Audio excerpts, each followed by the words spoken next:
വിഭൂഷിതകരാൽ നവനീതദാഭാൽ പീതാംബരാൽ അരുണബിംബവരാതരോഷ്ടാൽ പൂർണേന്ദു സുന്ദരമുഖാൽ അരവിന്ദ നേത്രാൽ കൃഷ്ണാത് പരം കിമപി തത്വമഹം ന ജാനേ. ഓം നമോ ഭഗവതേ വാസുദേവായ. ഓം നമോ നാരായണായ. സദ്ഗുരുഭ്യോ നമ. ശ്രീമദ് ഭാഗവതം ദശമസ്കന്ധം ഉത്തരാർദ്ധം 83-തമോധ്യായ 83-ാമത്തെ അധ്യായം. സമന്തപഞ്ചകം എന്നുള്ള തീർത്ഥത്തിനടുത്ത് കുരുക്ഷേത്രത്തിൽ ആ സൂര്യഗ്രഹണ സമയത്ത് വന്നിട്ടുള്ള ആ തീർത്ഥയാത്രയായിട്ട് വന്നിട്ടുള്ള പല സ്ഥലത്തിലെ ഭാരതത്തിൻ്റെ പല ഭാഗങ്ങളിലെ ആൾക്കാരുടെ ഇടയിലുള്ള ആ ഒരു സംഭാഷണങ്ങളും ഒക്കെയാണ് ഈ കഴിഞ്ഞ അധ്യായത്തിലും ഈ അധ്യായത്തിലും അടുത്ത അധ്യായത്തിലും. കഴിഞ്ഞ അധ്യായത്തിൻ്റെ അവസാനത്തിൽ ശ്രീശുകൗവാച തഥാ അനുഗൃഹ്യ ഭഗവാൻ ഗോപീനാം സ ഗുരുർഗതി യുധിഷ്ഠിരമതാവൃച്ഛൽ സർവാംശ്ച സുഹൃതോ വ്യയം. അതായത് ആ ഗോപികമാരുടെ പരസ ഗുരുർഗതി, ഗോപികമാരുടെ പരമ ഗുരുവാണ്, ആശ്രയസ്ഥാനമായിട്ടുള്ള ഭഗവാൻ അവരെ അപ്രകാരം അനുഗ്രഹിച്ച് തഥാ അനുഗ്രഹ്യ. അതിനുശേഷം യുധിഷ്ഠിരൻ ആദികളൊക്കെ അവിടെ വന്നിട്ട് യുധിഷ്ഠിരനോട് പറഞ്ഞു എന്ത്? സർവാംശ്ച സുഹൃതോവ്യയം. യുധിഷ്ഠിരൻ മാത്രമല്ല, ആ മറ്റുള്ള ചങ്ങാതിമാരെല്ലാവരും ഉണ്ട്, ബന്ധുക്കൾ. അവരൊക്കെ ഇടയിൽ വെച്ചിട്ട് അവരുടെ ക്ഷേമം അന്വേഷിച്ചു ഭഗവാൻ. ഏവം ലോകനാഥേന പരിപൃഷ്ട സുസൽകൃത പ്രത്യൂചു ഹൃഷ്ടമനസ തത്പാദേക്ഷാഹംഹസ. അങ്ങനെ ലോകനാഥനായിട്ടുള്ള ലോകനാഥേന പരിപൃഷ്ട സുസൽകൃത അവരെല്ലാവരും ഇപ്രകാരം ലോകനാഥനായിട്ടുള്ള ഭഗവാനാൽ വളരെ വേണ്ട രീതിയിൽ സൽക്കരിക്കപ്പെട്ടവരായിട്ടും കുശലപ്രശ്നം ചെയ്യപ്പെട്ടവരായിട്ടും അവരെന്ത് ചെയ്തു? ആ ഭഗവാന്റെ അതിൽ സന്തോഷത്തെ ഹൃഷ്ടമനസ തൽപാദേക്ഷാഹതാംഹസ. സന്തുഷ്ടരായി ഭഗവാനെ കണ്ടതോടുകൂടി എന്ന് മാത്രമല്ല, ആ ഭഗവാന്റെ ശ്രീപാദ ദർശനം കൊണ്ട് അവരുടെ എല്ലാ പാപങ്ങളും ആ പാദേക്ഷാഹതാംഹസ എല്ലാ പാപങ്ങളും നശിപ്പിക്കപ്പെട്ടവരുമായി. അതുകൊണ്ട് അങ്ങനെ സന്തോഷത്തോടു കൂടിയിട്ട് അവർ യുധിഷ്ഠിരൻ മറുപടി പറയുകയാണ്. കുതോ ശിവം ത്വൽ ചരണംബുജാസവം മന്മനസ്കോ മുഖനിസൃതം ക്വചിൽ പിബന്തിയേ കർണപുടൈരലം പ്രഭോ ദേഹമൃതം ദേഹകൃതസ്മൃതിച്ഛിതം. ദേഹകൾ അസ്മൃതിച്ഛിതം എന്നാണ് ആ വാക്ക്. ഏ പ്രഭോ എന്ന് വിളിക്കുകയാണ് ഭഗവാനെ.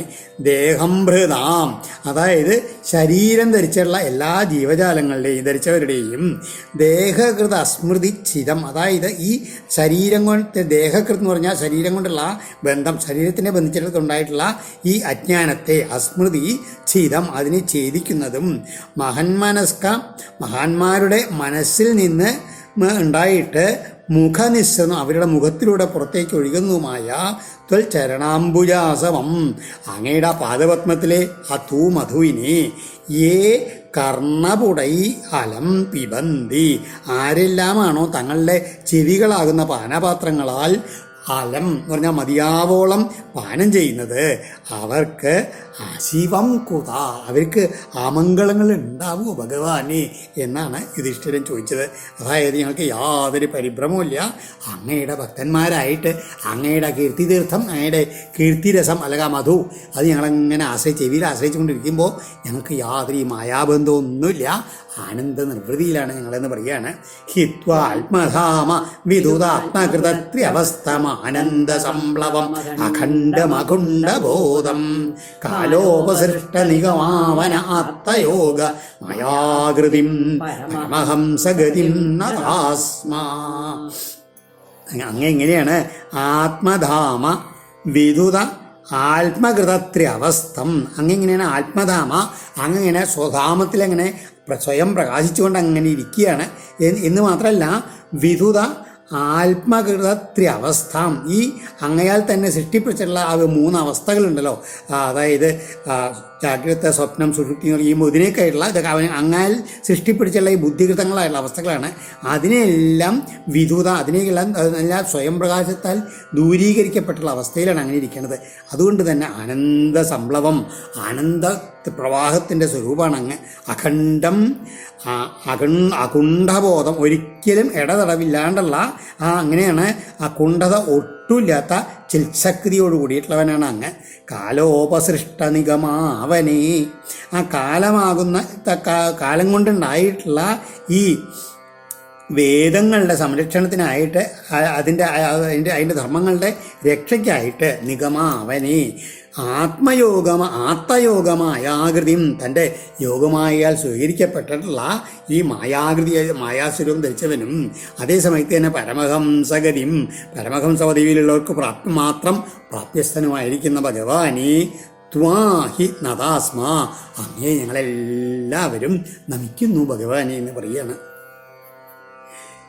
ഇങ്ങനെ യുധിഷ്ഠിരനും അദ്ദേഹത്തിൻ്റെ സുഹൃത്തുക്കളും പറഞ്ഞ സമയത്ത് ഋഷിരുവാച ഇത്യുത്തമശ്ലോകശിഖാമണിം ജനേ സ്വവിഷ്ടുവൽ സ്വന്ധക കൗരവസ്ത്രിയാ സമേത്യ ഗോവിന്ദഗദാ നിതോ ഗുണം ത്രിലോകഗീത ശൃണുവർണ്ണയാമിതേ.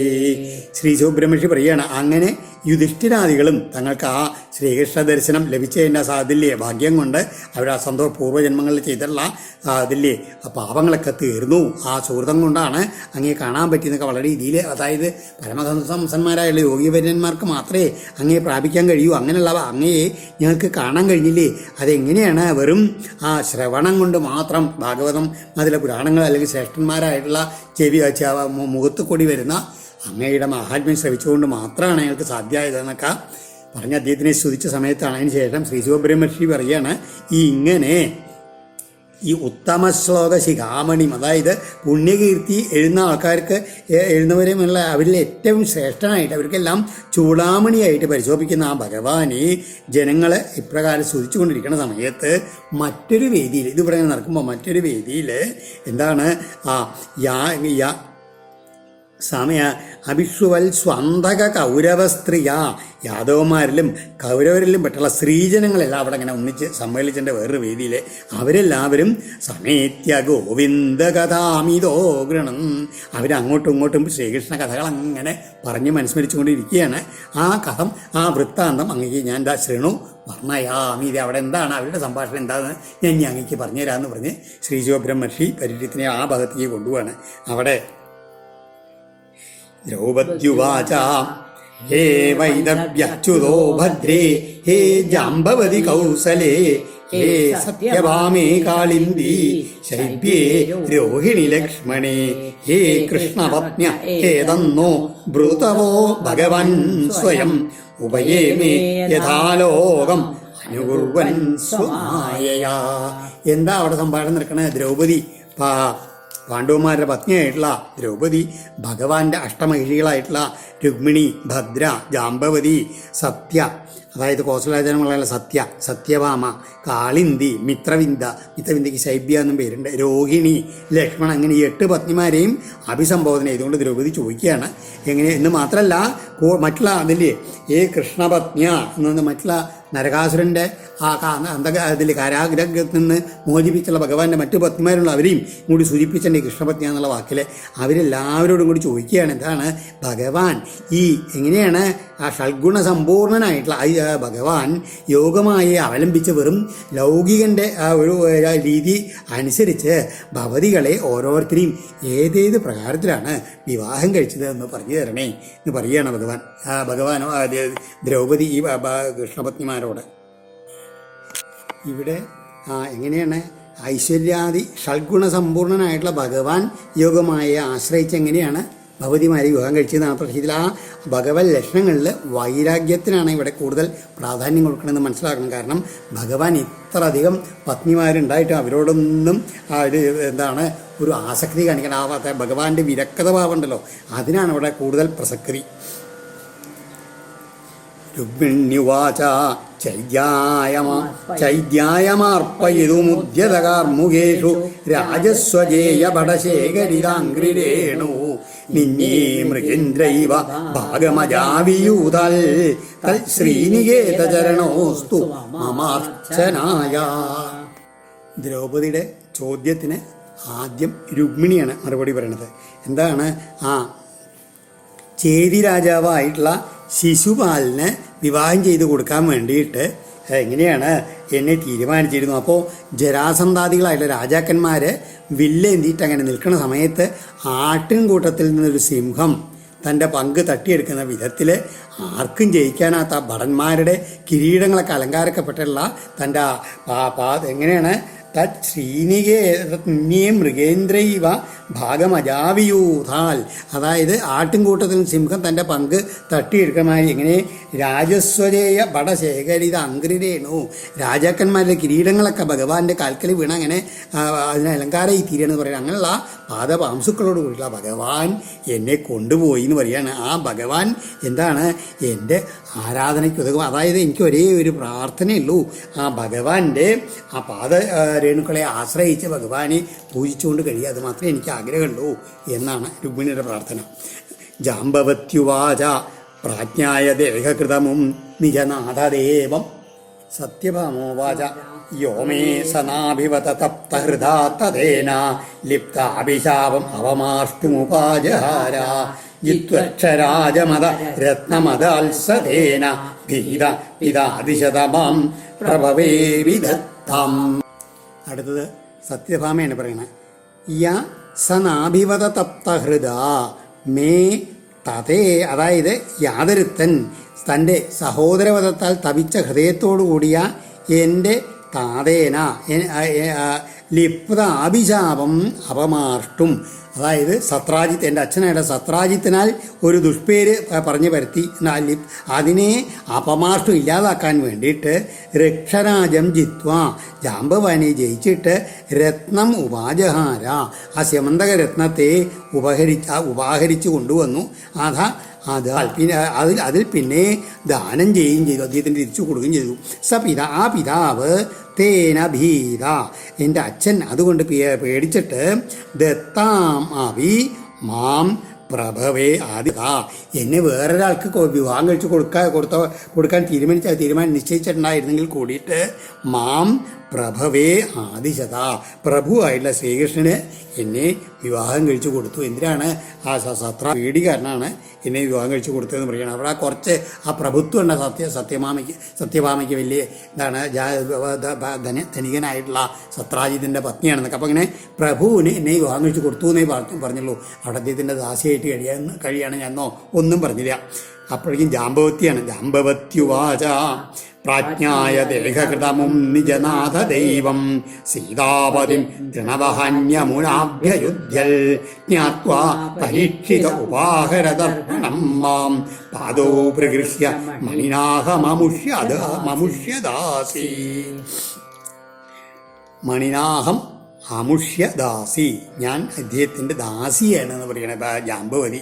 എന്താണ് ദേഹൽ എന്ന് പറഞ്ഞാൽ നമുക്ക് ശരീരം തരുന്ന ആൾ, അതായത് അച്ഛൻ, അതായത് എൻ്റെ അച്ഛനായിട്ടുള്ള ജാമ്പവാൻ അമും നിജനാഥം സീതാപതിം ദേവം പ്രാജ്ഞായ, എങ്ങനെയാണ് എൻ്റെ അച്ഛനായിട്ടുള്ള ജാമ്പവാൻ ഇദ്ദേഹത്തിന് ഭഗവാനെ തൻ്റെ രക്ഷിതാവായിട്ടുള്ള സാക്ഷാൽ സീതാപതിയായിട്ടുള്ള ശ്രീരാമചന്ദ്രദേവനാണെന്ന് പ്രാജ്ഞായ അറിയാതെ കണ്ട് തൃണവഹാനി ആമുന അഭ്യയുദ്ധൽ, ഇദ്ദേഹമായിട്ട് 27 ദിവസം ആ ദ്വന്ദ്വയുദ്ധം ചെയ്തു. എന്നിട്ടോ പരീക്ഷിത ആ പരീക്ഷയോട് കൂടിയവനായിട്ട് അപ്പോഴേക്കും പരീക്ഷീടനാവും ചെയ്തു. ഈ പരീക്ഷയിൽ മനസ്സിലാവുകയും ചെയ്തു എന്താണ് അദ്ദേഹം ഭഗവാൻ തന്നെയാണെന്ന്. ജ്ഞാത്വ പാദോ പ്രഗൃഹ്യ, ആ തെറ്റ് മനസ്സിലാക്കിയിട്ട് അദ്ദേഹത്തിൻ്റെ പാദങ്ങളിൽ വീണ് നമസ്കരിച്ച് ഇന്ന് മാത്രമല്ല മണിന ആ സ്യമന്തകമണി തിരിച്ചു കൊടുത്തു എന്ന് മാത്രമല്ല മാം അർപ്പണം ഉപാഹരൽ, എന്നെയും കൂടി അദ്ദേഹത്തിന് കാഴ്ചയും കൊണ്ട് അദ്ദേഹത്തിന് നൽകി എന്ന് പറയുകയാണ്. ഞാൻ അദ്ദേഹത്തിൻ്റെ ഒരു ദാസി മാത്രമാണ് എന്നാണ് ജാംബവതി പറയണത്. അപ്പോഴേക്കും കാളിന്തി തപശ്ചരന്തീം ആജ്ഞായ സ്വപാദസ്പർശനാശയാ സഖ്യോ വേത്യാഗ്രഹീൽ പാണിം യോഗം തൽഗൃഹമാർജനീ. അതായത് സ്വപാദസ്പർശന ആശയാ, അദ്ദേഹത്തിൻ്റെ ആ പാദം സ്പർശിക്കണം എന്നുള്ള ആഗ്രഹം കൊണ്ട് മാത്രം തപശ്ചരന്തിയും തപസ്സിനെ ആചരിക്കുന്ന എന്നെ ആജ്ഞായ, ഞാൻ അങ്ങനെ തപസ് ചെയ്യുന്നുണ്ടെന്ന് മനസ്സിലാക്കിയിട്ട് ഉപേത്യ, തൻ്റെ സഖാവായിട്ടുള്ള അർജുനോടുകൂടി വന്നിട്ട് യാതൊരുത്തൻ പാണിമഗ്രഹിയിൽ എൻ്റെ പാണിഗ്രഹണം ചെയ്തുവോ അഹം തൽ ഗൃഹമാർജനി, ഞാൻ അദ്ദേഹത്തിൻ്റെ ആ ഗൃഹം അടിച്ചു വാരുന്ന ഒരു ചൂലാണെന്ന് പറയുകയാണ്. അത്ര ആ ഗൃഹദാസിയാണ് ഞാൻ ആ മഹാപ്രഭുവിൻ്റെ എന്ന് പറയുകയാണ്. അപ്പോഴേക്കും മിത്രവിന്ദോ വാച യോമാം സ്വയംവര ഉപേത്യ വിജിത്യ ഭൂമാൻ നിന്യേശ്വയൂതകമിമാത്മബലിം വികാരി ഭ്രാതൃംശ്ചമേവ ഗുരുത സ്വപുരം ശ്രീയൗകാസ്തസ്യാസ്തു മേനുഭവം ആംഘ്ര്യവനേജനത്വം.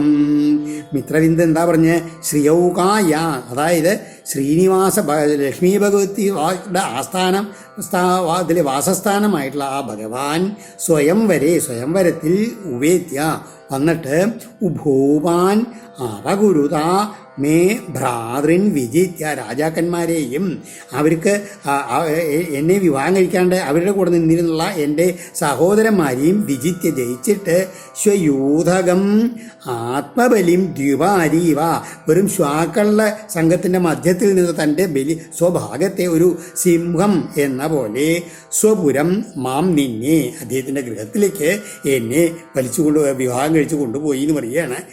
എനിക്ക് മേ തസ്യ അംഘ്ര്യവനേജനത്വം, അദ്ദേഹത്തിൻ്റെ ആ ഭഗവാന്റെ പാദാരവിന്ദങ്ങൾ എങ്ങനെ കഴുകി എപ്പോഴും വൃത്തിയാക്കി ഇരിക്കുക എന്നുള്ളത് അത് എനിക്ക് ജന്മം തോറും സിദ്ധിക്കുക അനുഭവം അസ്തു, ഈ ജന്മത്തിലല്ല എല്ലാ ജന്മത്തിലും കിട്ടണമെന്ന് മാത്രമേ എനിക്ക് പ്രാർത്ഥന ഉള്ളൂ എന്ന് പറയാണ്.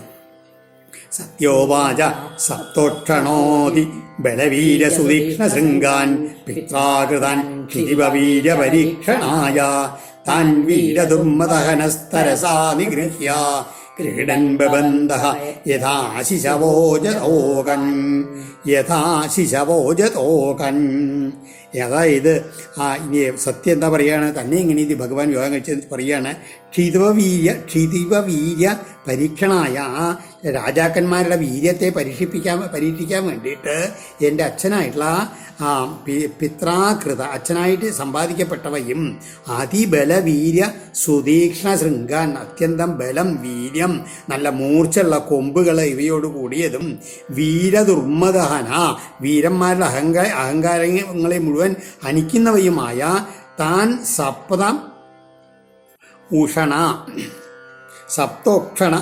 ഉക്ഷണ 7 കാളകളെ തരസാ നിഗൃഹ്യ, ബലം കൊണ്ട് അവരെ കടക്കിയിട്ട് ശിശവ അജതോകാൻ ഇവ, ചെറിയ കുട്ടികള് ആട്ടിൻകുട്ടികളെ എന്ന പോലെ ക്രീഡൻ കളിയാക്കിയിട്ട് ബന്ധിച്ചു. ആശ്ചര്യം തന്നെ എന്ന് പറയാണ് സത്യ. യയിത്തം വീര്യശുൽക്കമ്മം ദാസീവിച്ചതുരങ്കിണീം പതിനിർജിത്യ രാജന്യാൻ നിന്നെ തദ്ദാസ്യമസ്തുമേ.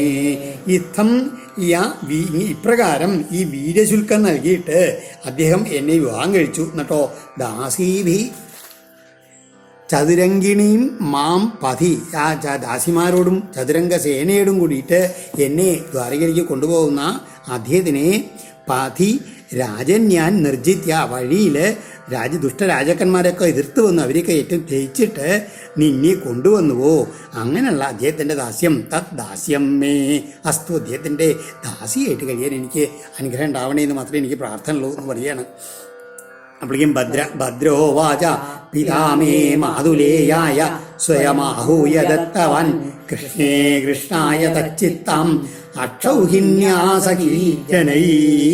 കൃഷ്ണേ എന്ന് വിളിക്കണേ ദ്രൗപദി, മേ പിതാ എൻ്റെ അച്ഛൻ സ്വയം ആഹൂയ തന്നെ വിളിച്ചു വരുത്തിയിട്ട് മാതുലേയായ അമ്മാവൻ്റെ പുത്രനായിട്ടുള്ള കൃഷ്ണായ ശ്രീകൃഷ്ണനായിക്കൊണ്ട് തച്ചിത്താം മാം അദ്ദേഹത്തിനെ തന്നെ എൻ്റെ മനസ്സ് ഉറപ്പിച്ചുറച്ചതായിട്ടുള്ള എന്നെ അക്ഷൗഹിണ്യ സഖീജനൈ ദത്തവാൻ അക്ഷൗഹിണി സൈന്യത്തോടും സഖീജനങ്ങളോടും കൂടി എന്നെ നൽകി. എൻ്റെ അച്ഛൻ ഭഗവാന് നേരിട്ട് കൊടുത്തു എന്ന് പറയാണ്. അസ്യമേ പാദസംസ്പർശോ ഭവേൽ ജന്മനി ജന്മനി കർമ്മഭിർഭ്രാമ്യമാണായ യേന തശ്രേയ ആത്മനാ യേന ആത്മന തശ്രേയ കൈവല്യം. അതായത് യാതൊന്നുകൊണ്ട് ഒരാളുടെ ആത്മാവിന് ആ ശ്രേയസ് ആ കൈവല്യം അതായത് ആത്യന്തികമായിട്ട് ശ്രേയസ് മോക്ഷം കിട്ടുമോ?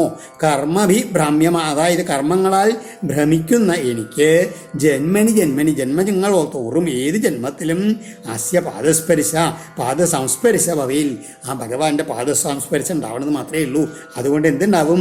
ആത്യന്തികമായിട്ട് ശ്രേയസ് എനിക്ക് ലഭിക്കും. ഭഗവാന്റെ പാദസ്പർശത്തിനുള്ള ആ കഴിവുണ്ടാവണേ എന്ന് മാത്രമാണ് എൻ്റെ പ്രാർത്ഥന. 12ാമത്തെ ശ്ലോകത്തിലെ 2ാമത്തെ പാദത്തിലെ ശയൂതകം ഇവ ആത്മവലിയും ദ്വിവാരി എന്നുണ്ട്. ദ്വിവാരി സിംഹം എന്ന് വരാൻ അർത്ഥത്തിന് വരാൻ കാരണം ദ്വിപം എന്ന് പറഞ്ഞാൽ ആന.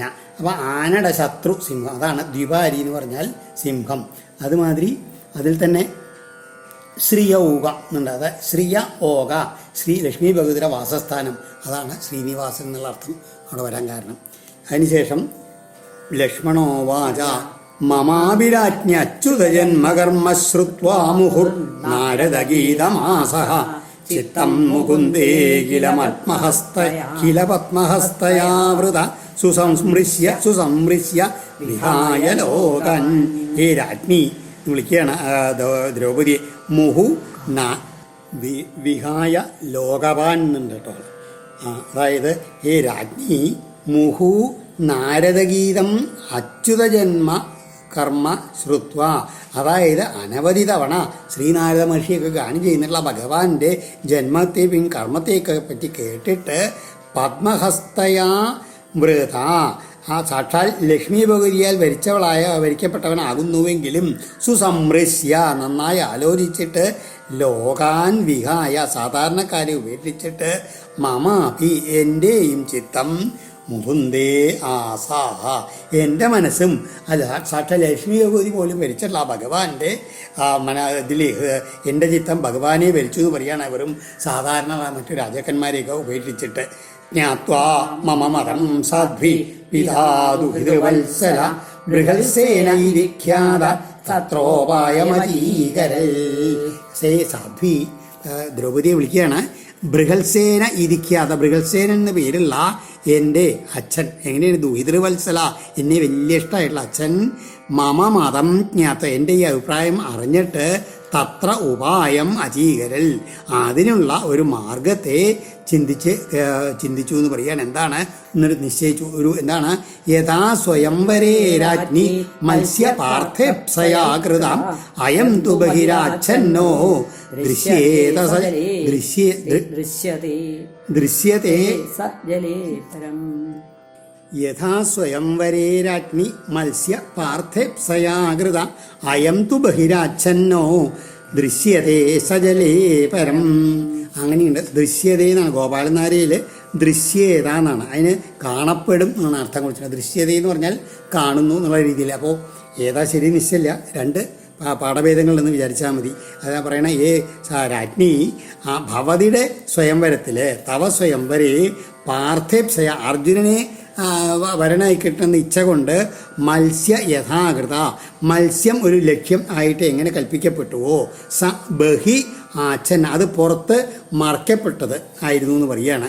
അയം ഇതാകട്ടെ ജലേപരം ദൃശ്യേത ഇതെങ്ങനെയെന്ന് വെച്ച് കഴിഞ്ഞാൽ അത് പുറത്ത് മറിച്ചുള്ള ഇതെങ്ങനെയല്ല. എൻ്റെ അച്ഛനെയും അതേമാതിരിയാണ് ഇത് ഈ മത്സ്യത്തിൻ്റെ ലക്ഷ്യത്തെ അർജുനൻ അത് പുറത്ത് മാത്രമേ മറിച്ചു. ഇതങ്ങനെയല്ല, ആ വസ്തു കാണാനേ പറ്റില്ല. കാരണം ജലത്തിൽ നോക്കി അതിൻ്റെ നിഴൽ കണ്ടുകൊണ്ട് വേണം അമ്പ് ചെയ്യാൻ എന്ന് പറയുകയാണ്. അതായത് എന്തുകൊണ്ടാണ് അർജുനനും കൂടി പറ്റാത്തതെന്നുള്ളതിലേക്കാണ് അതിലും ശ്രേഷ്ഠമായിരുന്നു തനിക്ക് വേണ്ടി വെച്ചുള്ള ഈ ലക്ഷ്യഭേദനം എന്നാണ് ഇവിടെ ലക്ഷ്മണ പറയണത്. ശ്രുത്വൈതൽ സർവതോ ഭൂവ ആയയുർമൽപിതുപുരം സർവാസ്ത്ര ശസ്ത്രതത്വജ്ഞ സോപാധ്യായ സഹസ്രജ. ഈ ലക്ഷ്യവേദത്തിനെ പറ്റി കേട്ടിട്ട് ഏതൽ ശ്രുത്വ സർവാസ്ത്ര ശസ്ത്രതത്വജ്ഞ, എല്ലാ ഭാഗത്തുങ്ങളിൽ നിന്നും നല്ല സർവങ്ങളായിട്ടുള്ള അസ്ത്രശസ്ത്രങ്ങളിലേക്ക് അതിൻ്റെ സൂക്ഷ്മ പ്രയോഗങ്ങളൊക്കെ നന്നായിട്ട് അറിയുന്ന ഭൂവ രാജാക്കന്മാർ സോപാധ്യായ തങ്ങളുടെ ഉപാധ്യായന്മാരോട് കൂടിയവരായിട്ട് സഹസ്രജ അനേകം പേര് മൽപിതു പുരം ആയയു എൻ്റെ രാജാവിൻ്റെ അച്ഛൻ്റെ രാജധാനിയിലേക്ക് വന്നു ചേർന്നു പറയാണ്. പിത്രാ സംഭൂജിതാ സർവേ യഥാവീര്യം യഥാവയ ആദതു സചരം ചാപം വേദും പർഷതി മധ്യ. അവരെല്ലാവരും യഥാവീര്യം യഥാവയ, അവരുടെ വീര്യത്തിനെയും പ്രായത്തിനെയൊക്കെ അനുസരിച്ച് സർവേ പിത്രാ സംഭൂജിത, അവരെല്ലാവരും എൻ്റെ അച്ഛനാൽ വേണ്ട വിധം പൂജിക്കപ്പെട്ടു കേട്ടോ. മധ്യ വേദ്യം, അവരെല്ലാവരും എന്തിനാ വന്നിരിക്കുന്നത്? മധ്യ, എന്നെ വിവാഹം എന്നിൽ വെച്ചുള്ള മനസ്സോട് കൂടിയിട്ട് അവർ വന്നിരിക്കുന്നത്, അതായത് എന്നെ വിവാഹം കഴിക്കാൻ വേണ്ടിയിട്ട് എന്നിട്ടോ. വേദ്യം പരിഷതി സചരം ചാപം ആദതു, ആ സഭയിൽ വെച്ചിട്ട് ആ ലക്ഷ്യം മുറിപ്പാനായിക്കൊണ്ട് ശരത്തോടു കൂടിയുള്ള വില്ലിനെ എടുത്തു എന്ന് പറയുകയാണ്. ആദായ വിസൃജൻ കേജിൽ സജ്യം കർത്തുമനീശ്വര ആഘോഷ്ടം ജ്യാം സമുൽകൃഷ്യ പേതുരേകേ മുനാഹ. കേജിൽ ആദായ സജ്യം കർത്തും അനീശ്വര വിസൃജൻ, അതിൽ കുറേ രാജാക്കന്മാർ എന്ത് ചെയ്തു? വന്നിട്ട് ഞാൻ കെട്ടുക, വില്ലിനെ ഞാൻ കെട്ടുവാൻ കൂടി അസമർത്ഥന്മാരായിട്ട് ഉപേക്ഷിച്ചു. വേറെ ചിലർ ജ്യാം ആഘോഷ്ടം സമുൽകൃഷ്യ, ചെവി കോഷ്ടം വരെ ഞാനിനെ ഇങ്ങോട്ട് വലിച്ചിട്ട് ആമുന, അതിനാൽ ആ ചാപത്താൽ തന്നെ ഹനിക്കപ്പെട്ടവരായിട്ട് പേതു പതിച്ചു, ഭൂമിയിൽ വീണു. ഇങ്ങനെ ആഘോഷ്ടം ജ്യാം സമുൽകൃഷ്യ പേതുരേഖയെ അമുനാഹത എന്നാണ് ഗോപാലൻ നായരുടെ വ്യാഖ്യാനം. വേറെ ചിലയിൽ ആഗോടിജ്യാം സമുൽകൃഷ്യ, ചിലർ ചാപം വലിക്കാൻ പരിശ്രമിച്ചു എന്നിട്ട് കൈയിൻ്റെ വില്ല് വിട്ടിട്ട് അതിൻ്റെ അടി കൊണ്ട് തളർന്ന് വീണു എന്നൊക്കെ പറഞ്ഞിട്ടാണ് ശ്രീധരൻ വാര്യയിൽ. ഏതായാലും ഇതുണ്ട്, അതായത് ആഘോഷ്ടം എന്നുണ്ട്, അതുമാതിരി ആഗോടി എന്ന് രണ്ട് പാഠങ്ങളുണ്ടായില്ലേ. അങ്ങനെ അവർക്കൊക്കെ കഴിയാണ്ട് സജ്ജം കൃത്വാ പരേ വീരാ നാഗതാംബഷ്ടചേദിവ ഭീമോ ദുര്യോധന കർണോ നാവിന്ദം തദവസ്ഥിതിം. അങ്ങനെ ഓരോരുത്തരായിട്ട് പറയുകയാണ്. അതിനുശേഷം ഭീമൻ, ദുര്യോധനൻ, കർണൻ, പരേ മാഗധ അംബഷ്ട ചേദിവ എന്ന് മാത്രമല്ല ജരാസന്ധൻ, അംബഷ്ടൻ, ശിശുപാലൻ തുടങ്ങിയിട്ടുള്ള വീരന്മാരിൽ ആർക്കും സജ്ജം കൃത്വ ഞാൻ വലിച്ചു കെട്ടിയിട്ടും തദവസ്ഥിതിയും ആ ലക്ഷ്യം എവിടെയാണെന്നുള്ള ഇരിപ്പിനെ നവിന്ദൻ അവരാരും അറിഞ്ഞില്ല എന്ന് പറയുകയാണ്. കർണൻ കൂടി ഉണ്ട്, അവർ കർണൻ കൂടി കണ്ടില്ല എന്ന് പറയുകയാണ് കേട്ടോ. മത്സ്യാഭാസം ജലേ വീഹ്യ ജ്ഞാത്വാജ തദവസ്ഥിതിം പാർത്ഥോയത്തോ സൃജൽ ബാണം നാച്ചിനൽ പസ്പൃശേ പരം. എന്നിട്ടോ അർജുനൻ എന്ത് ചെയ്തു?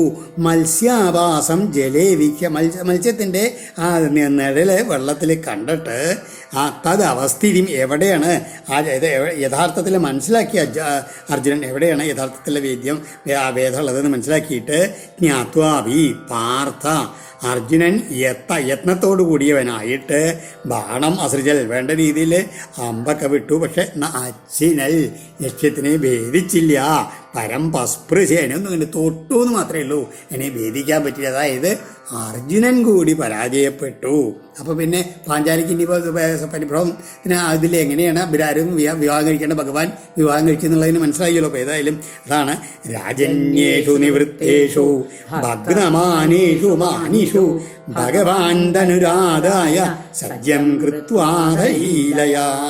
രാജന്യേഷു നിവൃത്തേഷു, അങ്ങനെ എല്ലാ രാജാക്കന്മാരും മടങ്ങിയ സമയത്ത് ഇങ്ങനെയാണ് മാനിഷു ഭഗ്നമാനേഷു, മഹാദുരഹങ്കാരിയായിട്ടുള്ള അവരുടെ എല്ലാ അഹങ്കാരങ്ങളും നശിപ്പിക്കപ്പെട്ട സമയത്ത് ഭഗവാൻ ശ്രീഹരി ധനു വില്ലെടുത്തിട്ട് ലീലയാ, ഒരു തമാശ ലീലയുള്ള രീതിയിലെ കളിയായിട്ട് സജ്ജം കൃത്വ ഞാൻ കെട്ടിയിട്ട് തസ്മിൻ സന്ധായ വിശികം മത്സ്യം വീക്ഷ്യ സകൽ ജലേ ചിത്വേഷുണാപാതയത്തം സൂര്യേ ചാഭിജിരിസ്ഥിരേ തസ്മിൻ വിശിഖം സന്തായ. ആ വില്ലിൽ ഞാനെടുത്ത് കെട്ടി, എന്നിട്ടോ അതിൽ ബാണത്തെ തൊടുത്തിട്ട് മത്സ്യം സകൽ ജലേവിക്കുക. ആ മത്സ്യം എവിടെ എന്നുള്ളത് ആ ജലത്തിൽ നീക്കി ഒന്ന് ഒരൊറ്റ തവണ നോക്കിയിട്ട് ഉറപ്പിച്ചിട്ട് ഈഷുണാചിത്വ ആ ലക്ഷ്യത്തെ ആ ബാണം കൊണ്ട് മുറിച്ചിട്ട് സൂര്യേ അഭിജിരി സ്ഥിരേ സൂര്യൻ അഭിജിത്ത് എന്നുള്ള മുഹൂർത്തം നിൽക്കുന്ന സമയത്ത് തം അപാതയൽ അതിനെയുണ്ട് വീഴ്ത്തി താഴ്ത്തി വീഴ്ത്തി എന്ന് പറയുകയാണ് ലക്ഷ്യത്തെ. ദിവിരുന്തുപയോ നേതുർ ജയശബ്ദയുതാഭുവി ദേവാശ്ച കുസുമാസാരൻ മുജുർ ഹർഷവിഹ്വല. ആ സമയത്ത് ആകാശത്തുനിന്ന് പുഷ്പവൃഷ്ടികളൊക്കെ ഉണ്ടായി, ദുന്ദുബി വാദ്യങ്ങളൊക്കെ മുഴങ്ങി, ഭൂമിയിൽ ജയശബ്ദങ്ങളും ഒക്കെ ഒരേ സമയത്ത് അങ്ങനെ ഉണ്ടായി എന്ന് പറയുകയാണ്. അഭിജിത് മുഹൂർത്തത്തിൽ എന്ന് പറയാൻ കാരണം മധ്യാഹ്നം ആയിരിക്കണമെന്നാണ്. നട്ടുച്ച നേരം കാണാം. ആ സമയത്ത് ആ യഥാർത്ഥത്തിൽ ആ താഴെ നിഴലൊന്നും കാണാൻ പറ്റാത്തൊരവസ്ഥയാണ്. എങ്കിൽ കൂടി ഒരു നോട്ടേ ഭഗവാൻ ആ നിഴലിൽ കണ്ടുള്ളൂ മത്സ്യം. അതുകൊണ്ട് തന്നെ ഭഗവാൻ മനസ്സിലാക്കി, എന്നിട്ട് ഒരു ലീലയായിട്ട് അതിനെ ഭേദിച്ചു. അതിന് വേണ്ടിയിട്ടാണ് ആ അഭിജിത് മുഹൂർത്തം എന്ന് അവിടെ പറയാൻ കാരണം. എന്നിട്ടോ തദ്രംഗമാവിശമഹം കളനൂപുരാഭ്യം പഭ്യം പ്രഗൃഹ്യ കനകോജ്വലരത്നമാലം നൂത്നേ നിവീയ പരിധായ ച കൗശികഗ്രിയേ സവ്രീഡഹാസവദനാ കവരീധൃതസ്ര കളനൂപുരാഭ്യാം പദ്ഭ്യാം. അപ്പോഴേക്കും തൻ്റെ ഭാവം പറയുകയാണ്. എന്താണ്? ആ ഭഗവാനെ തൻ്റെ വരനായിട്ട് ഭർത്താവായിട്ട് സിദ്ധിച്ചിട്ടുള്ള സന്തോഷത്തോടു കൂടി താൻ എങ്ങനെയാണ് ആ കല്യാണ മണ്ഡപത്തെ പ്രാപിച്ചെന്നുള്ളതാണ് ഇനി രണ്ട് ശ്ലോകങ്ങൾ പറയണേ. കളനൂപുരാഭ്യാം പദ്ഭ്യാം നല്ല മധുര ശബ്ദമുള്ള നൂപുരങ്ങൾ അണിഞ്ഞുള്ള കാലുകളോടുകൂടി കനകോജ്വല രത്നമാല നല്ല സ്വർണം കൊണ്ടുണ്ടാക്കിയ രത്നമാലയെ പ്രഗൃഹ്യ ഗ്രഹിച്ചിട്ട് നൂത്നേ കൗശികാഗ്രേ നിവീയ നല്ല പുതിയ ശ്രേഷ്ഠങ്ങളായ രണ്ട് പട്ടുവസ്ത്രങ്ങളെയൊക്കെ നിവർത്തിയിട്ട് ധരിച്ചിട്ട് സംവ്രീഡഹാസവദന ലജ്ജയോട് കൂടിയിട്ടുള്ള മന്ദഹാസത്തോടു കൂടിയവളായി കബരീധൃതസ്ര തലമുടിയിൽ അങ്ങനെ മാലകളൊക്കെ ധരിച്ചിട്ട് അഹം തത് രംഗം ആവശ്യം ഞാൻ അപ്പോഴേക്കും ആ രംഗത്തിലേക്ക് അങ്ങോട്ട് വന്നു. ഉന്നീയവക്ത്രമുരുകുന്തള കുണ്ടലത്വിൽ ഗണ്ഡസ്ഥലം ശിശിരഹാസ കടാക്ഷമോക്ഷൈർ രാജ്ഞോ നിരീക്ഷ്യ പരിത ശനകൈർമുരാരേർ ഹംസേനുരക്തഹൃദയ നിധതേ സ്വമാലാം. എന്നിട്ട് ഞാൻ എന്ത് ചെയ്തു? ഒരു കുന്തള കുണ്ടലത്വിത് ഗണ്ഡസ്ഥലം മഹത്തായ തലമുടിയോടും അതുമാതിരി ആ കുണ്ടലങ്ങളുടെ ആ ശോഭ തട്ടുന്ന ആ കവിൾത്തലങ്ങളോടും കൂടിയിട്ടുള്ള വക്രം ഉന്നീയ മുഖത്തെ ഉയർത്തിയിട്ട് ശിശിരഹാസ കടാക്ഷമോക്ഷൈ ആ എല്ലാവരുടെയും സന്താപത്തെ തീർക്കുന്ന മന്ദഹാസത്തോടു കൂടിയ ആ നോട്ടങ്ങൾ കൊണ്ട് നാല് ഭാഗത്തും രാജ്ഞ നിരീക്ഷ്യ രാജാക്കന്മാരൊക്കെ അങ്ങ് നോക്കിയിട്ട് ശനകൈ അനുരക്ത ഹൃദയ മെല്ലെ മെല്ലെ നടന്നു ചെന്ന് അനുരാഗയുക്തമായിട്ടുള്ള തൻ്റെ ഹൃദയത്തോടു കൂടിയുള്ള ഞാൻ മുരാരേ അംസേ സാക്ഷാൽ മുരാരിയുടെ കണ്ഠത്തിൽ സ്വമാലാം നിധതേ ആ വരണമാല്യം അങ്ങോട്ട് ആ കഴുത്തിലണിയിച്ചു. അതായത് താൻ എന്തിനാണിങ്ങനെ അവാംഗവീക്ഷണങ്ങളെ കൊണ്ട് ഇങ്ങനെ രാജാക്കന്മാരെ നോക്കിയത് സംശയം ഉണ്ടാക്കാൻ വേണ്ടിയിട്ടാണ് ആ ഭഗവാനെ ഒന്ന് കാണാൻ വേണ്ടി. അതാണ് ആ നോക്കണ സമയത്തും എങ്ങനെയാണ് ഹംസേ അനുരക്തത ഹൃദയ ഭഗവാനിൽ മാത്രമേ എൻ്റെ മനസ്സുണ്ടായിരുന്നുള്ളൂ. അപ്പോൾ ഭഗവാൻ എവിടെയാണെന്ന് ഇങ്ങനെ തിരയായിരുന്നു എന്നാണ് അതിൻ്റെ സൂചന. താവൻ മൃദംഗപടഹ ശങ്കരഭൈര്യാനകാദയ നിനേതു നടനർത്തക്യോ അനൃതു ഗായകാജഗൂ. താവൽ ആ സമയത്ത് മൃദംഗപടഹ ശംഖബേരി ആനകാതയ മൃദംഗം പടഹം ശംഖം ബേരി ആനകം മുതലായിട്ടുള്ള വാദ്യങ്ങളൊക്കെ നിനേത് വേദി ഉണ്ടായി എന്ന് പറയുകയാണ്. നടനർത്തക്യ നടന്മാരും നർത്തകികളും നൃതു ഗായക ജഗു അവരെല്ലാവരും നർത്തനം ചെയ്തു. ഗായകന്മാരെല്ലാവരും പാടാൻ തുടങ്ങി. ഏവം മൃതേ ഭഗവതി മഹേശേ നൃപയൂതവ നസേഹിരേ യജ്ഞസേനി സ്പർദ്ധന്തോ ഹൃച്ഛയാതുരാ. ഏ യജ്ഞസേനി ദ്രൗപതിയെ വിളിക്കുകയാണ്. ഏവം ഭഗവതി ഈശേ മയാവൃതേ ഇപ്രകാരം ഭഗവാനായിട്ടുള്ള ആ ശ്രീകൃഷ്ണൻ എന്നാൽ വരിക്കപ്പെട്ടപ്പോൾ സ്പർദ്ധന്ത വളരെയധികം സ്പർദ്ധിക്കാതിൽ അസൂയ കൂടിയിട്ടുള്ള ഹൃച്ഛയ കാമത്താൽ ദുഃഖിതന്മാരായിട്ടുള്ള മറ്റുള്ള രാജകുലാര നിർഭയൂത മറ്റു രാജാക്കന്മാർക്കാർക്കും അത് സഹിച്ചില്ല എന്ന് പറയുകയാണ്. എന്നാ സീരേ മാം താവൽ രഥമാരോപ്യ ഹയരത്നചതുഷ്ടയം ശാർഗമുദ്യമ്യ സന്നദ്ധ തസ്താവാജൗ ചതുർഭുജ. ആ സമയത്ത് അവൾ ഹയരത്ന ചതുഷ്ടയം, നല്ല ശ്രേഷ്ഠങ്ങളായിട്ടുള്ള 4 കുതിരകളോട് കൂടിയിട്ടുള്ള രഥം മാം ആരോപ്യ, തൻ്റെ തേരിൽ എന്നെ കയറ്റിയിട്ട് ശാർങ്കം ശാർങ്കം എന്നുള്ള ആ വില്ലിനെ ഉയർത്തിയിട്ട് ഒരുങ്ങിയവനായിട്ട് ചതുർഭുജനായിട്ടുള്ള ഭഗവാൻ ആജൗ തസ്തൗ യുദ്ധത്തിനായിട്ട് ഒരുങ്ങിയാണ് നിന്നു മറ്റു രാജാക്കന്മാരോടൊക്കെ. ദാരുകശ്ചോദയാമാസ കാഞ്ചനോപസ്കരം രഥം മിഷതാം ഭൂഭുജാം രാജ്ഞി മൃഗാണാം മൃഗരാടിവ. ഹേ ദ്രൗപദി രാജ്ഞി, മിഷതാം ഭൂഭുജാം, അതായത് നോക്കിക്കൊണ്ട് അങ്ങനെ നിൽക്കുന്ന ആ രാജാക്കന്മാരെ ആരും ഗണിക്കാതെ മൃഗാണാം മൃഗരാടിവ, മറ്റുള്ള മൃഗങ്ങളെയൊക്കെ ആദരിക്കാനൊരു സിംഹം എന്ന പോലെ കാഞ്ചനോപസ്കരം, നല്ല സ്വർണ്ണക്കോപ്പുകളോടുള്ള തേരിനെ ദാരുകൻ, അദ്ദേഹത്തിൻ്റെ സൂതനായിട്ടുള്ള ദാരുകൻ അങ്ങനെ ചലിപ്പിച്ചു എന്ന് പറയുകയാണ്. തെന്വസജ്ജന്തരാജന്യ നിഷേധും പതികേചന സംയത്ത ഉദ്ധൃതേശ്വാസ ഗ്രാമസിംഹായ ഹരിം. ആ സമയത്തേക്ക് ഗ്രാമസിംഹ ഹരിം യഥ, അതാണ് ഉപമ. വെറും ശ്വാക്കള് ഒരു സിംഹത്തെ എന്ന പോലെ കേചന തേ രാജന്യ, കുറച്ച് രാജാക്കന്മാർ ആ പതി ഹരിം നിഷേധും അനുസജ്ജന്ത, വഴിയിൽ ആ ഭഗവാനെ തടയാനായിക്കൊണ്ട് അനുഗമിച്ചു കോടേന്ന് വരികയാണ്. എന്നിട്ടോ സംയത്ത ഉദ്ധൃതേശ്വാസ, അവരെങ്ങനെയാണ് പരിശ്രമിച്ചിട്ട് ചാപബാണങ്ങളൊക്കെ എടുത്തുകൊണ്ട് ഇങ്ങനെ ഒരുങ്ങിയിട്ടായിട്ടാണ് അവർ വന്നത്. തേ ശാർങ്കച്യുതബാണൗകൈ കൃത്തബാഹു അംഗ്രികന്ധരാ നിവേദു പ്രധനേകേജിൽ ഏകേ സന്ധ്യ ദുദ്രുവു. എല്ലാവരും എങ്ങനെയാണ്, കുറേ പേര് ശാർങ്കച്യുത ബാണൗകൈ, ആ ഭഗവാന്റെ ശാർങ്കം എന്നുള്ള വില്ലിൽ നിന്ന് പുറപ്പെട്ടിട്ടുള്ള ആ ബാണസമൂഹങ്ങളാൽ കൃത്തബാഹു അംഗ്രികന്ധര, മുറിക്കപ്പെട്ട കൈകള്, കാലുകള്, കണ്ടങ്ങള് ഇവയോട് കൂടിയിട്ട് അവരെല്ലാവരും പ്രധനേ നിവേദു, ആ യുദ്ധക്കളത്തിൽ അങ്ങനെ വീണു എന്ന് പറയാണ്. ഏകെ, വേറെ ചിലർ സന്ധ്യജ്യ ദുദ്രുവോ, മറ്റുള്ളവർ ചിലര് പേടിച്ചോടും ചെയ്തു. തതപുരിം യദുപതിരത്യലങ്കൃതം രവിച്ഛദധ്വജപട ചിത്രതോരണം കുശസ്ഥലിം ദിവിഭുവിജാഭിസംസ്തുതം സമാവിജൽ തരണിനിവ സ്വവേദനം. തഥാ, അതിനുശേഷം യദുപതി, യദുനായകനായിട്ടുള്ള ഭഗവാൻ അത്യലങ്കൃതാം, വളരെയധികം അലങ്കരിക്കപ്പെട്ടതും രവിച്ഛദധ്വജപട ചിത്രതോരണം, സൂര്യനെ മറയ്ക്കുന്ന കൊടിക്കൂറകളോടും മനോഹരങ്ങളല്ല തോരണങ്ങളോട് കൂടിയതും ദിവി ഭുവി ച അഭിസംസ്തുതം, സ്വർഗത്തിലും ഭൂമിയിലും ഏറ്റവും സ്തുതിക്കപ്പെട്ടതുമായിരിക്കുന്ന കുശസ്ഥലിയും, തൻ്റെ ആ ദ്വാരകാപുരിയെ പ്രവേശിച്ചു. എങ്ങനെയാണ്? സമാവിശൽ തരണി സ്വകേതനം, അതായത് സാക്ഷാൽ സൂര്യഭഗവാൻ തൻ്റെ സ്വസ്ഥാനത്തേക്ക് എങ്ങനെ പോണു അതുമാതിരി ശോഭയോട് കൂടിയിട്ട് ഭഗവാൻ അങ്ങനെയാണ്. ഏകദേശം സന്ധ്യാസമയമായിരുന്നു. അതാണ് ആ ഭഗവാൻ സൂര്യൻ അസ്തമന പർവ്വതത്തിൽ പ്രവേശിക്കണമാതിരിയാണ് ഭഗവാൻ ദ്വാരകാപുരിയിലേക്കാണ്ട് പ്രവേശിച്ചത് എന്നാണ് ഈ ലക്ഷ്മണ പറയണത്. പിതാമേ പൂജയാമാസ സുഹൃൽ സംബന്ധി ബന്ധവൻ മഹാർഗവാസോലങ്കാരൈ ശയ്യാസന പരിച്ഛദൈ ദാസീഭി സർവസമ്പദ്ഭിർ ഭടേ ഭരതവാദിഭി ആയുധാനി മഹാർഗാണി ദദൗ പൂർണ്ണസ്യ ഭക്തിദാ. എൻ്റെ അച്ഛന് ആ സമയത്തേക്ക് എന്ത് ചെയ്തു? വളരെ വില പിടിച്ചുള്ള വിശേഷമായിട്ടുള്ള വസ്ത്രങ്ങൾ, അലങ്കാരങ്ങൾ, നല്ല മെത്തകൾ, അതുമാതിരി ആസനങ്ങൾ, ഉപകരണങ്ങൾ ഇതൊക്കെ കൊണ്ട് ബന്ധുക്കൾ, വിരുന്നുകാർ, സ്നേഹിതന്മാർ അവരെല്ലാവരെയും സൽക്കരിച്ചു എൻ്റെ അച്ഛനാ ഉത്സവത്തിൽ.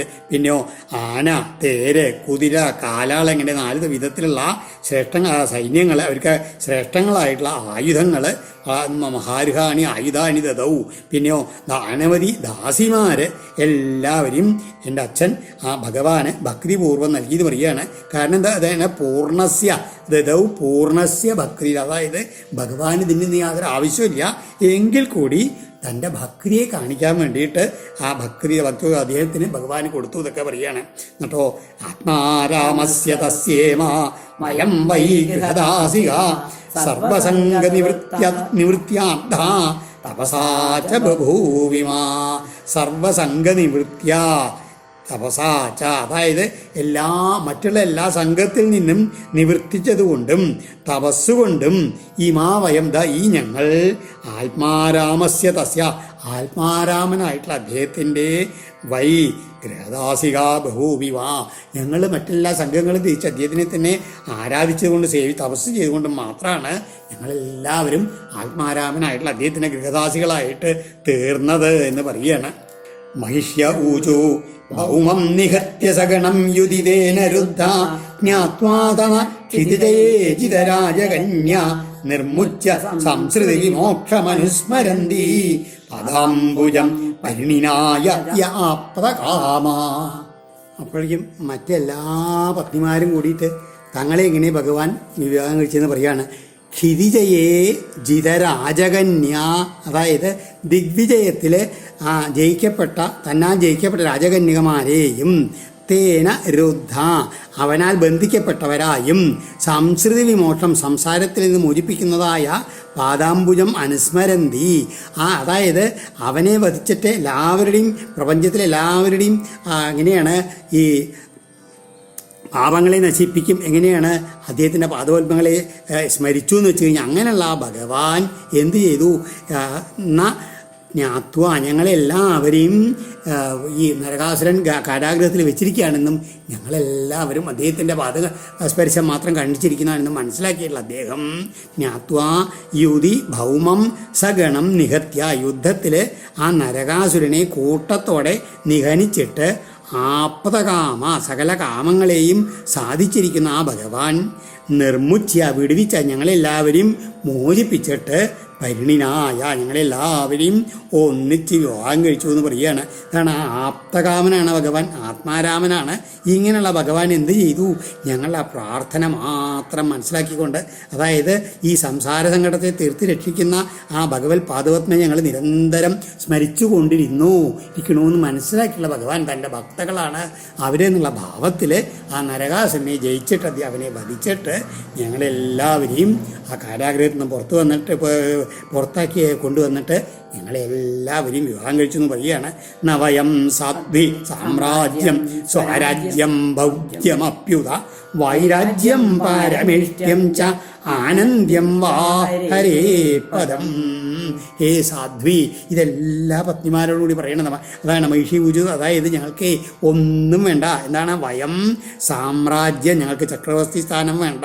സ്വരാജ്യം, ഇന്ദ്രപദം വേണ്ട. ഭൗജ്യം, അതായത് ഇത് രണ്ടും കൂടിയിട്ടുള്ള അവസ്ഥ, അതായത് ആ അത്യന്തികം മഹത്തായിട്ടുള്ള അവസ്ഥ ഉണ്ടല്ലോ, സാർവഭൗമതം, അതുപോലെ ഇന്ദ്രപദം, ഇത് രണ്ടും കൂടിയുള്ള സ്ഥാനമായിട്ടുള്ള അതൊന്നും വേണ്ട. പിന്നെയോ വൈരാജ്യം, വിരാട് പുരുഷൻ്റെ സ്ഥാനത്തും വേണ്ട. ബ്രഹ്മപദം വേണ്ട. ഞങ്ങൾക്ക് ആനന്ദ്യം, അവസാനമില്ലാത്തതായുള്ള ഹരേ പദം വാ, വിഷ്ണുപദത്തെയും മോക്ഷത്തെയും കൂടി ഞങ്ങൾ ആഗ്രഹിക്കുന്നില്ല എന്ന് പറയുകയാണ്. പിന്നെ എന്താ വേണ്ടത്? ഞങ്ങൾക്ക് കാമയാമഹ ഏതസ്യ ശ്രീമൽ പാദരജശ്രിയ കുജകുങ്കുമഗന്ധാഢ്യം മൂർധ്നാവോടും ഗതാമൃത. എന്താ വേണം? ഞങ്ങൾക്ക് ഗതാമൃത ഏതസ്യ, ഗതാധരനായിരിക്കുന്ന ഈ ഭഗവാന്റെ ശ്രിയ കുചകുങ്കുമഗന്ധാഢ്യം, സാക്ഷാൽ ലക്ഷ്മി ഭഗവതിയുടെ മാരടത്തിലെ കുങ്കുമഗന്ധം കൊണ്ട് ശ്രേഷ്ഠമായിരിക്കുന്ന ആ ശ്രീമത്തായിട്ടുള്ള പാദധൂളിയെ, ശ്രീമൽ പാദരജ, അത് മാത്രം. അതെങ്ങനെ? മൂർധ്നാവോടും, ഞങ്ങളുടെ ശിരസ് കൊണ്ട് അതിനെ എങ്ങനെ വഹിക്കാനും കൊണ്ട് മാത്രം, അത് മാത്രമേ ഞങ്ങൾക്ക് ആഗ്രഹമുള്ളൂ. ഭഗവാന്റെ പാദധൂളികൾ ഞങ്ങളുടെ ശിരസിൽ എപ്പോഴും അറിയാൻ വേണ്ടി മാത്രമേ ഞങ്ങൾക്ക് ആഗ്രഹമുള്ളൂ. വേറെ ഒന്നും ഞങ്ങൾക്ക് വേണ്ട. വ്രജസ്ത്രീയോയൽ വാഞ്ചന്തി പുളിന്ത്യസ്തൃണവീരുത ഗാവശ്ചാരയതോ ഗോപാ പാദസ്പർശം മഹാത്മന. എന്താണ്? ആർക്കാ അത്ര ഭാഗ്യം? ഞങ്ങൾക്ക് മുമ്പ് ആർക്കാ അത് കിട്ടിയിട്ടുള്ളത്? ഗാവച്ചാരയത, അതായത് പശുവിനെ പാലിക്കുന്ന ആ മഹാത്മാവിൻ്റെ പാദസ്പർശം. ആ ഭഗവാൻ ആ കാട്ടിലെ പശുക്കളെ മേച്ച് നടക്കുന്ന ആ ഭഗവാന്റെ പാദസ്പർശം ഗോപന്മാർക്കും തൃണവീരുത, പുല്ലുകളും ചെടികളും, വൃന്ദാവനത്തിലെ പുല്ലുകളും ചെടികളും അവർക്കും, അതുമാതിരി അവിടുത്തെ പുളിന്തിയ കാട്ടാള സ്ത്രീകളും എന്ന് മാത്രമല്ല വ്രജസ്ത്രീയ ഗോപസ്ത്രീകളും വാഞ്ചന്തി ആഗ്രഹിക്കുന്നവർക്കൊക്കെ ലഭിച്ചു ആ രേണുക്കൾ ഞങ്ങളുടെയും ശിരസിൽ വരണേന്ന് മാത്രമേ ഞങ്ങൾക്കും പ്രാർത്ഥനയുള്ളൂ എന്നാണ് ഈ ഭഗവത് പത്നിമാരെ എല്ലാവരും കൂടിയിട്ട് ദ്രൗപദിയോട് പറയണത്. ഓം ശ്രീകൃഷ്ണാർപ്പണമസ്തു. ഇത് ശ്രീമദ് ഭാഗവതേ മഹാപുരാണേ പാരമഹംസ്യാം സംഹിതായാം ദശമസ്കന്ധേ ഉത്തരാർദ്ധേ 83-തമോധ്യായ സർവത്ര ഗോവിന്ദനാമ സങ്കീർത്തനം. ഗോവിന്ദ ഗോവിന്ദ.